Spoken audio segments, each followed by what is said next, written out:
बिस्मिल्लाहिर्रहमानिर्रहीम। अस्सलाम वालेकुम नाज़रीन, आप यूट्यूब चैनल देख रहे हैं। मैं इमरान खान हूँ। ये जो मौजूदा हुक्मरान है, एस्टेब्लिशमेंट और उनके साथ जितना ये टोला मिला हुआ है, इन सबको इस बात का आइडिया है कि ना इन्हें टैक्स कलेक्शन ठीक तरीके से हो रही है, ना ये ज़र मुबादला के ज़खायर संभाल पा रहे हैं, और पैसा इकट्ठा करने के तमाम ज़राए नाकारा कर दिए हैं इन्होंने। एक्सपोर्ट्स पाकिस्तान की रुक गई हैं, बहुत कम एक्सपोर्ट्स हो रही हैं, ज़राअत में मुकम्मल तौर पर अब तबाही हो चुकी है, सियाहत पाकिस्तान में ना होने के बराबर, ओवरसीज वो वैसे ही नाराज़ हैं, सरमायाकारी तकरीबन सिफर है। और ये सारे मानते हैं कि SIFC आर्मी चीफ ने बनाया, उसमें उन्होंने बड़ा जोर लगाया, अपने सारे जर्नैल ला के बिठाए, लेकिन फिर भी SIFC कामयाब नहीं हुई।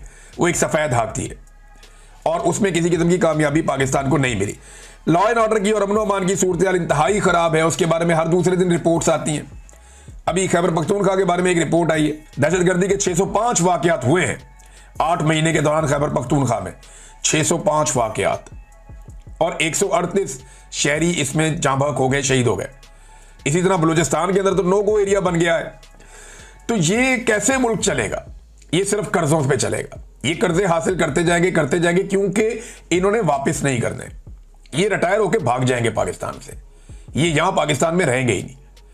इन्होंने रिटायर होकर निकल जाना है, सियासतदान जो है उन्होंने जुतियां छोड़ के भाग जाना है, और ये कर्जा पाकिस्तानियों को वापस देना पड़ेगा।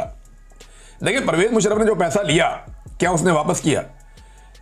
जो पैसा ज़ियाउल हक ने लिया, क्या उसने वापस किया? या जो पैसा नवाज शरीफ ने लिया, क्या उसने वापस किया? या जो बेनज़ीर ने कर्जा लिया, क्या उसने वापस किया? ये कर्जा वापस पाकिस्तान की आवाम को करना पड़ेगा। और जो कर्जा ये लेते हैं, वो कर्जा अगर आवाम के ऊपर खर्च होता तो आज दिखाई देता, पाकिस्तान कहीं से कहीं पहुंच जाता। अब ये सिर्फ मुल्क को घसीटने के लिए और अपनी नौकरियां पक्की रखने के लिए कर्जा ले रहे हैं कि हमारा निजाम चलता रहे, और ये मुल्क को उस हालत में छोड़कर भागेंगे कि कोई बड़े से बड़ा हुक्मरान भी आ जाएगा ना, उसके बाद ऑप्शन बहुत महदूद रह जाएंगे। ये बात आप मेरी रिकॉर्ड पे रखिएगा, और ये मैं उस वक्त आपको सुनाऊंगा जब लोग कल को ये कह रहे होंगे कि जनाब ये देखे वो हुकूमत चली गई, अब क्यों नहीं संभाला जा रहा। और भाई, संभालने के काबिल ही नहीं छोड़ा। जो इस मुल्क के साथ कर दिया गया है, अब इसे कोई नहीं संभाल सकता। बहुत मुश्किल है, एक लंबा सफर तय करना पड़ेगा, बहुत बोझ उठाना पड़ेगा, पूरी कौम के ऊपर बोझ डालना पड़ेगा, बड़े मुश्किल फैसले करने पड़ेंगे।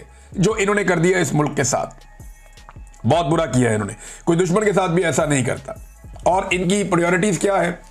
ये राणा सनाउल्लाह का स्टेटमेंट आप देखें।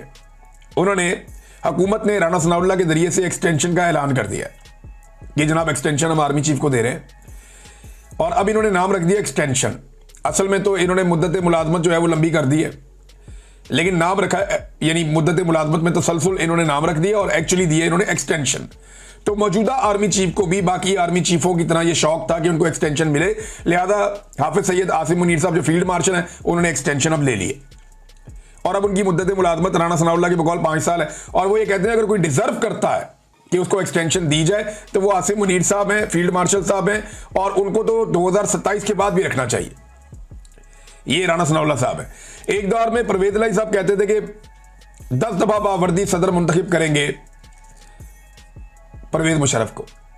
वही ताकत आज आसिम मुनीर इंजॉय कर रहे हैं, यूनिफॉर्म में भी हैं, और यही बात आज राणा सनाउल्लाह ने भी की है। तो जो काफ लीग थी डिक्टेटर के दौर में, वही आज नून लीग है फील्ड मार्शल आसिम मुनीर साहब के दौर में। कोई इनमें फर्क नहीं है। लेकिन जैसे ही ये इत्मीनान हो गया एस्टेब्लिशमेंट को, तो साथ ही पता चला कि जी तोशाखाना 2 की तारीख का ऐलान हो गया।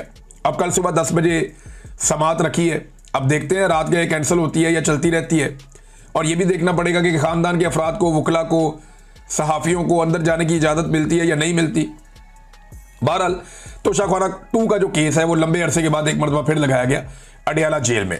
देखना चाहिए कि इमरान खान साहब क्या बात करते हैं। इमरान खान पे इन्होंने जो भी इल्ज़ाम लगाए ना, ये सारे अपनी ज़ुबानों से इकरार भी कर रहे हैं और अपने हाथों से वो सारे काम भी कर रहे हैं। ये कहते थे इमरान खान को कि उसने जनरल बाजवा को एक्सटेंशन दी। भाई, जनरल बाजवा ने एक्सटेंशन सारी पॉलिटिकल पार्टी से ली थी, और मरियम नवाज ने कहा था जी शुक्र है मैं इस गुनाह में शामिल नहीं थी। आज मरियम नवाज की ईमा के ऊपर मरियम नवाज की अपनी मुशावरत के साथ नवाज शरीफ और उसका भाई और ये सारे मिलकर हाफिज सैयद आसिम मुनीर साहब को एक्सटेंशन देने का फैसला कर चुके हैं, जिसे राणा सनाउल्लाह के जरिए से इन्होंने ऐलान भी करवा दिया, अनाउंस करवा दिया जनाब कि डिजर्विंग कैंडिडेट यही है। यही लोग कादी फायद ईसा के बारे में भी यही कहते थे कि इससे बेहतर जज कोई नहीं है, सबसे डिजर्विंग यही है, इसको आगे बढ़ाना चाहिए। फिर देखा कादी फायद ईसा साहब अब हुलिया बदल के फिरते हैं। कादी फायद ईसा साहब जो है वो पब्लिक में नहीं आ सकते, लोगों को मुंह दिखाने के काबिल नहीं रहे। जनरल बाजवा कहीं पब्लिक के बीच में नहीं जा सकते, मुंह दिखाने के काबिल नहीं रहे। अभी जनरल नदीम अंजुम रिटायर हुआ, तजर्बे के तौर पे निकालो कहीं बाहर पब्लिक में उसे, तो आइडिया हो जाएगा कि मुंह दिखाने के काबिल नहीं रहे।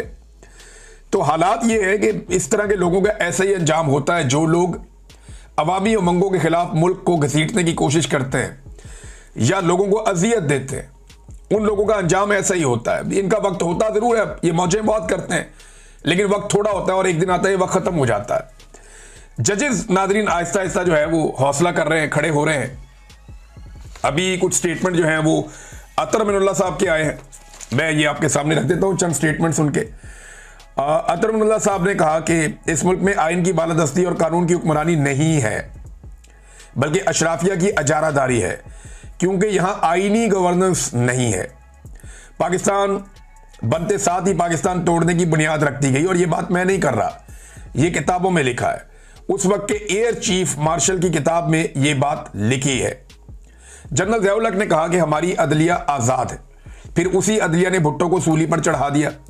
40 साल बाद अदलिया ने तस्लीम किया गलती हो गई, माफ़ी मांगी, लेकिन सज़ा किसी को नहीं हुई। बदकिस्मती से जज इस्तेमाल हुए। जनरल ज़िया उल हक वर्दी में बैठा था, बीबीसी को इंटरव्यू देते हुए कह रहा था कि भुट्टो केस की अपील में सुप्रीम कोर्ट में है, अदलिया आज़ाद है, जो फैसला देगी कबूल होगा। और फिर अदलिया ने भुट्टो शहीद को सूली पर लटका दिया। इसी बेंच के जजेस ने बाद में कहा दबाव था। 40 साल बाद सुप्रीम कोर्ट ने भुट्टो केस में अपनी गलती तो तस्लीम की, मगर सजा किसी को नहीं हुई। उस वक्त सजा सिर्फ भुट्टो को नहीं मिली, उसके साथ इस मुल्क की आवाम थी, जिसके साथ मिलकर भुट्टो शहीद अशराफिया से लड़ रहे थे, और जजेस ने खुशी से खुद को इस्तेमाल होने दिया। आज इमरान खान उसी जगह पे खड़ा है, लेकिन जजेस जो है वो इसी तरह आलाकार बने हुए हैं, इसी तरह सहूलतकार बने हुए हैं। बल्कि इन्होंने ये भी कहा कि हाइब्रिड निज़ाम के बारे में भी जज ने बात की कि हाइब्रिड निज़ाम जो है वो आमरीयत है। एक तरफ ख्वाजा आसिफ कहते हैं मुल्क में हाइब्रिड निज़ाम है, दूसरी तरफ अतर मिनुल्लाह साहब कहते हैं कि ये तो आमरीयत की एक मिसाल है, आमरीयत है। और एक्चुअली तो आमरीयत ही चल रही है ना पाकिस्तान में, और क्या चल रहा है। वैसे इसमें एक चीज़ और बड़ी इंटरेस्टिंग हुई कि जब जज साहब बात करते रहे जजों के इस्तेमाल होने पर, तो वकला शेम शेम के नारे लगाते रहे, और वो कहते रहे कि जनाब शेम शेम ये चल रहा है। तो वकला को भी इस बात का इदराक हो रहा है, जजेस को भी हो रहा है। कुछ जजेस ने लेटर्स भी लिखे हैं। जस्टिस मुनीब और जस्टिस मंसूर अली शाह साहब ने भी बाकायदा कुछ हक़ाइक़ सामने रखे। फिर इस्लामाबाद हाई कोर्ट के 2 मुअज़्ज़िज़ जज साहिबान ने भी हक़ाइक़ सामने रखे खतूत लिखकर। तो जजेस को इस बात का इदराक है कि पाकिस्तान में अदलिया बहुत बुरी तरह कंप्रोमाइज़ हो गई है, और इस तरह मुल्क चल रहा नहीं है। देखिए सारे के सारे तबकात ही बहुत परेशान हैं, चाहे इदारे हों, चाहे सिक्योरिटी इदारे हों, चाहे ब्यूरोक्रेसी हो, पूरा का पूरा निज़ाम परेशान है और हैरान है कि ये मुल्क के साथ कर क्या दिया गया है, और इस तरह ये मुल्क चल नहीं सकता। अवाम के अंदर भी एक कैफियत है, बहुत परेशान है वो भी। तो सबको आइडिया है कि इसको धक्का देना पड़ेगा, निज़ाम के इस हिस्से को, इस नासूर को हटाना पड़ेगा। अब पहल कौन करता है इस बारे में कुछ कहा नहीं जा सकता। अब तक के लिए इतनी, अपना ख्याल रखिएगा, अपने चैनल का भी अल्लाह हाफ़िज़।